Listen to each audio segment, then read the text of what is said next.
Salut la famille. Si je viens aujourd'hui sur cette vidéo arrêtée, c'est pour être bref.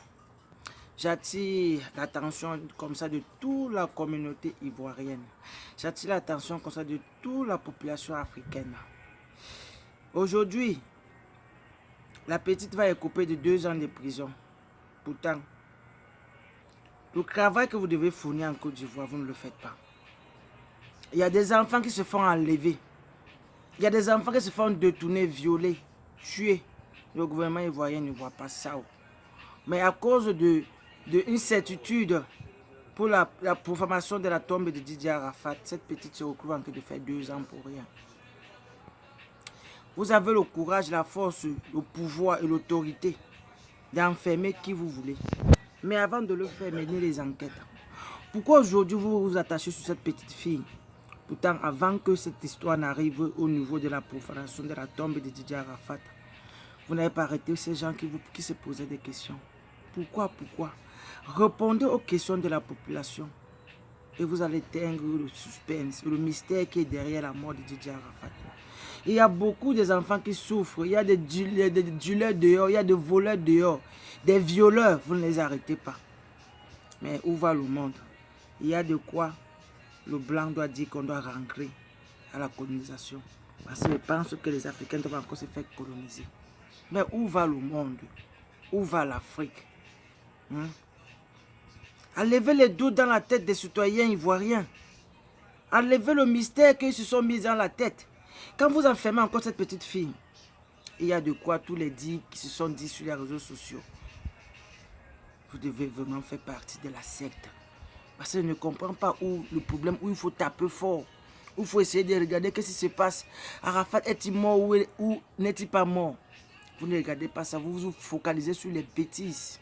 Une élève, une étudiante, comme vous l'avez dit, j'avais suivi comment elle a dit, elle est étudiante, elle est élève. Quand vous retirez une élève comme ça de 2 ans, la fille a filmé même. Mais menez vos enquêtes. Donc pour vous, c'est seulement les réseaux sociaux, vous avez filmé. Vous êtes sûr d'abord même que c'est la fille en question.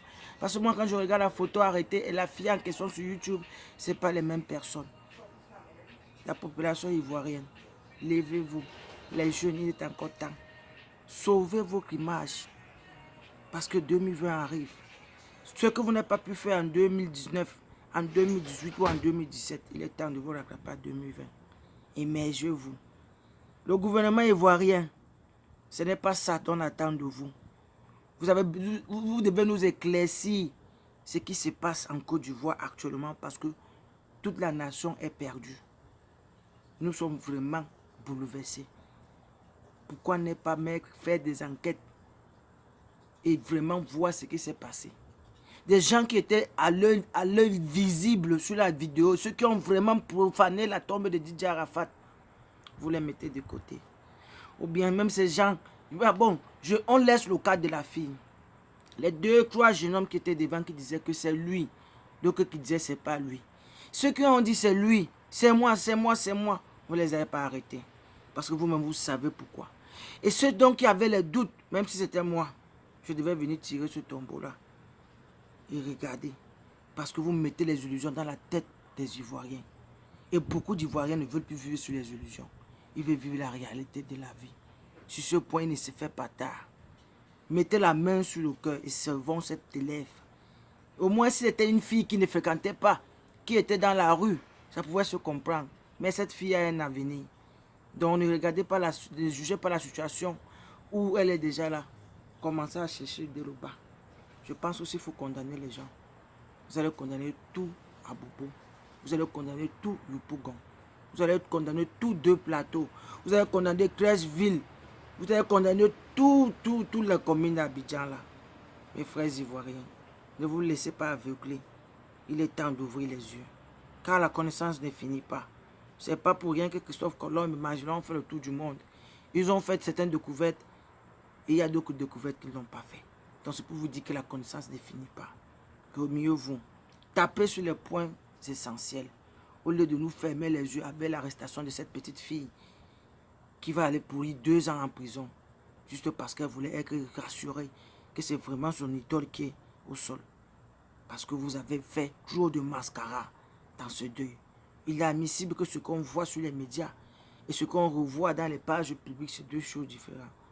On voit deux cercueils, deux corps différents, avec des pagnes, vous aussi. Même si c'était moi à la place de la fille, je devais être sûr. Messieurs les autorités, s'il faut commencer à enfermer tous les gens là, vous allez enfermer tout le cimetière. Et moi-même, monsieur le procureur de la République de la Côte d'Ivoire, moi-même, je peux vous fournir les photos. Donc avant de condamner cette jeune fille, nous sommes déjà à la rentrée scolaire. Ça ne fait pas 2 semaines que l'école a commencé. Mes chers frères et sœurs, ne regardons pas seulement parce qu'elle a profané la tombe d'Arafat. Il faut regarder clair dessus. Pourquoi ce n'est que la jeune fille qui a été arrêtée? Pourquoi tous ceux qui sont en vue d'œil là, on ne les a pas arrêtés? Ce n'est que cette jeune fille, cette élève, qui va lui couper 2 ans en prison pour un crime qu'elle n'a même pas tué, elle n'a pas blasphémé, elle n'a pas insulté personne. Il reste à savoir si elle était vraiment là. Mes frères et sœurs, la Côte d'Ivoire, arrêtez de dormir. Il est temps de vous secouer. Ce que l'œil a vu, le voisin ne peut concrétiser. C'est écrit même dans la Bible. Sur ce point, j'attends vos commentaires, vos critiques et vos insultes. Mais laissez-moi vous dire que c'est la vie d'une jeune fille qui est en jeu. Une jeune étudiante, une jeune élève qui a de l'avenir. Laissez-moi vous dire, si déjà les vieux commencent à enfermer les jeunes, que va devenir la jeunesse en 2020?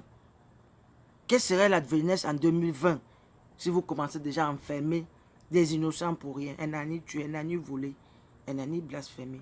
Et je pense que même à l'époque de Jésus, il y avait le blasphème, ça n'était pas la sentence là. Donc mes frères et sœurs, mettez la main au cœur et combattez la petite parce que elle n'est pour rien dans cette histoire. La fille elle-même s'est présentée de ses propres pieds. Ce n'est pas qu'on allait l'arrêter chez elle. On lui dit, ah, tu es mêlé dans une histoire. Si c'était louche, c'est qu'elle avait quelque chose à voir dans cette tombe profanée. Je ne vous assure que cette fille aurait déjà fendu l'air depuis. C'est qu'elle a même piant depuis. Mais laissez-moi vous dire, si elle est revenue, elle a représenté, ça veut dire qu'elle ne se reproche de rien. Je vous dis toujours, mes frères et sœurs, arrêtez de vous faire vendre les illusions. Ayez votre propre image et votre vision à vous-même. Parce que 2020, c'est pour la jeunesse. Sur ce point, j'attends vos commentaires, vos critiques et vos points de vue. Nous ne sommes pas ici là pour bagarrer. Nous sommes là pour aider une sœur qui va aller pourrir 2 ans en prison pour un acte qu'elle n'a même pas commis, pour un geste qu'elle n'était même pas témoin. Ayez aussi une conscience qui vous juge. Mes frères et sœurs, ce n'est pas votre sœur, ce n'est pas votre cousine, ce n'est pas votre petite amie, mais c'est un être humain. Sur ce point, j'attends vos points de vue, vos commentaires et vos critiques. Que la paix du Christ soit avec vous. Et soyez joie et soyez vrai envers vous et envers vos prochains. Bonne nuit.